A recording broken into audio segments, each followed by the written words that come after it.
21 days of hunger strike in sub-zero temperatures, surviving only on salt and water outdoors in the scenic landscape of northern India's Ladakh. Thousands out on the streets, and a strike that ended with the message, "I will be back."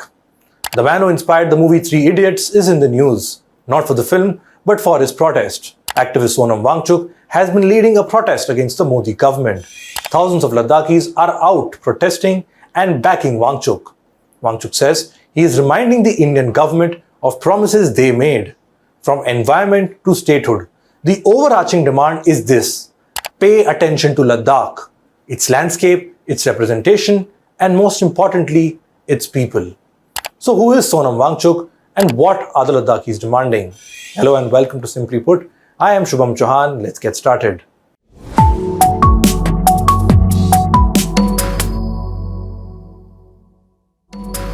To understand what and how exactly all of this began, let's rewind a little bit. On the 3rd of February, thousands of protesters took to the streets in freezing temperatures in Ladakh.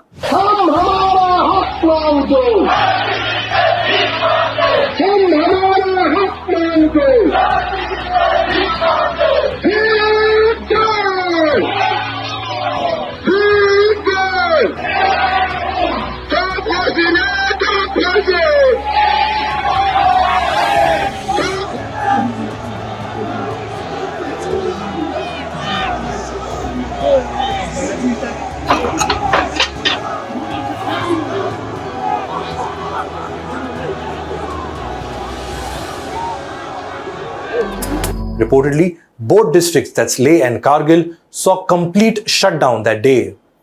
Their demands included full statehood for Ladakh, inclusion in the 6th schedule of the Indian Constitution, establishment of a public service commission in Ladakh for jobs, and 2 parliamentary seats for Ladakh, which is basically 1 for Leh and 1 for Kargil.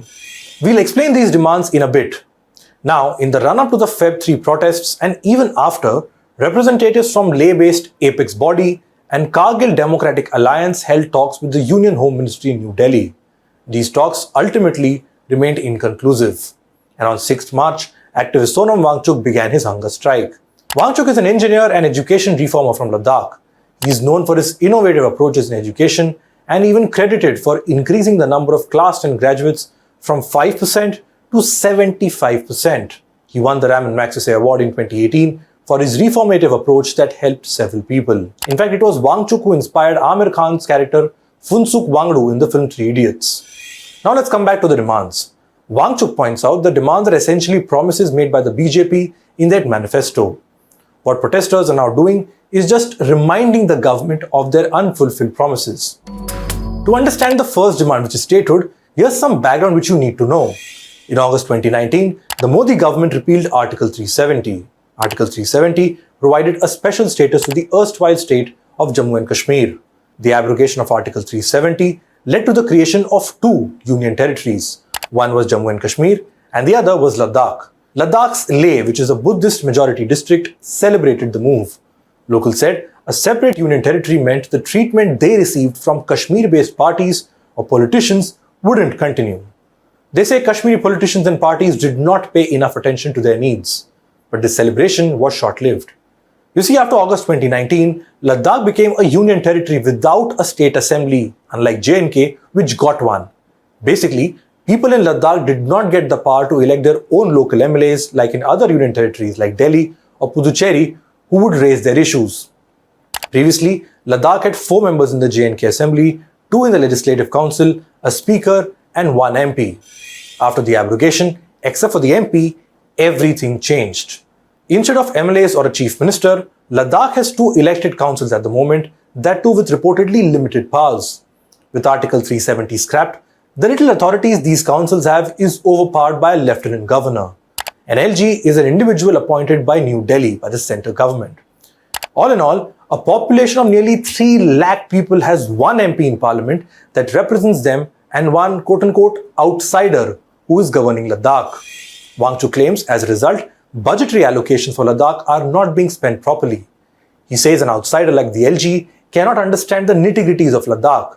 By the time they do, it's time for them to leave. For context, for 2024-2025, the union government earmarked nearly 6,000 crore rupees for the Union Territory of Ladakh.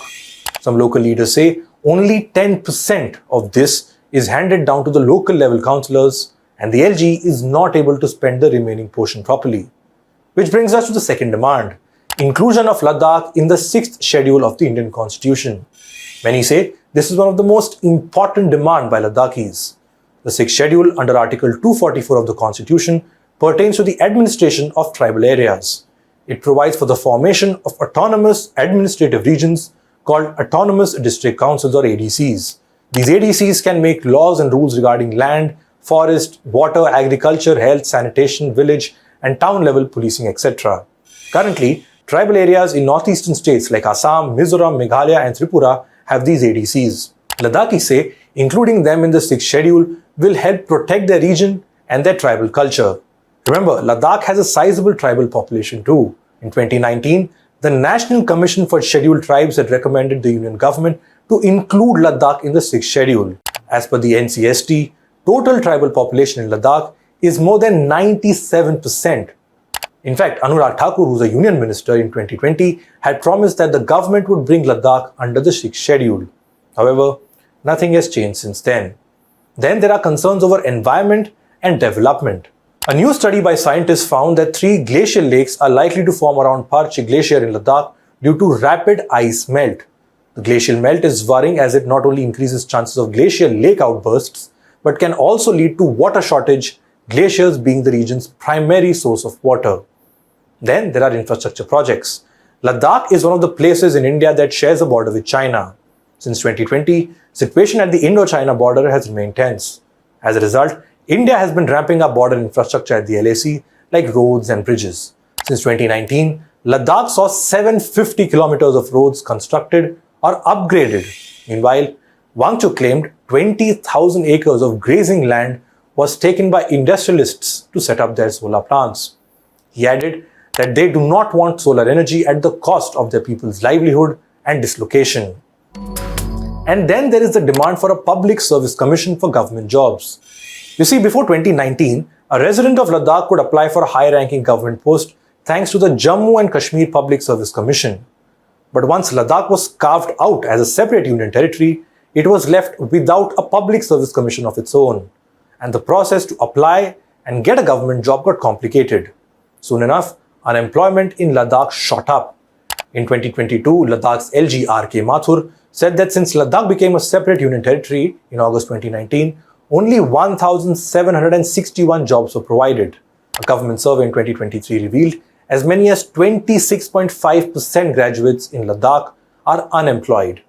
The number of unemployed graduates in between 2021-2022 and 2022-2023 saw a jump of over 16%. So those are the demands. The question is, what next? For starters, Sonam Wangchuk has said that protests will intensify. This week, he said that there will be a border march on April 7th in eastern Ladakh to highlight ground realities, including alleged encroachments by China. He warned that if the government stopped them from undertaking the march, a jail bharo andolan would follow. So far, meetings between the government and representatives from Ladakh have hit a deadlock. Reports say Home Minister Amit Shah has turned down the demand for Ladakh being included in the 6th schedule. The centre has also reportedly rejected the request for a separate legislature for Ladakh. As for lands, jobs and culture, New Delhi is reportedly considering to address this problem via certain special provisions. Do you think the protests in Ladakh will escalate further? Do let us know in the comments. Also, like and share the video, share it as much as possible. And of course, subscribe to HW News English. Thanks for watching.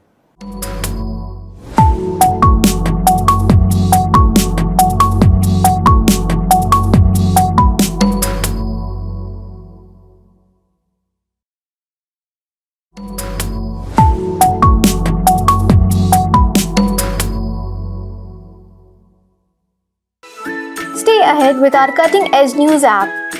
Instantly access the latest shorts in just 1 minute and breaking news in just 50 words. Download now for a smarter, faster news experience.